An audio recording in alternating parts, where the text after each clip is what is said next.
Hello everyone, আমি তোমাদের সঙ্গে 2-3 মাস আগের একটি ভিডিও শেয়ার করছি। তো আমরা কয়েকজন মিলে গিয়েছিলাম জয়ন্তীতে। তো জয়ন্তী যাওয়ার পথেই আমরা একটু ঢুকেছিলাম রাজাভাতখাওয়া মিউজিয়ামে, কারণ দিদি রাজস্বী এরা দেখেনি কোনোদিন, তাই ওদেরকে একটু দেখানো হলো। আমরা এসেছি কয়েকবার। তো এরপরে আমরা এখান থেকে বেরিয়ে আমরা চলে গিয়েছিলাম জয়ন্তীতে। খুব সুন্দর লাগছিল।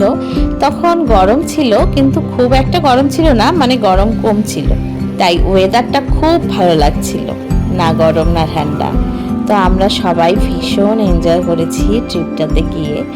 তো কোনো প্ল্যান নেই, কোনো টিফিন নেই, খাওয়া নেই, জাস্ট আমরা এমনি বেরিয়ে গেছিলাম ঘুরতে। তো এত ভালো লাগছিল জয়ন্তীতে, হালকা জল। আমরা এখানে খুব এনজয় করেছি। বাকি অংশগুলো আমি নেক্সট ভিডিওতে আনবো। আজকের জন্য এইটুকুই, টাটা।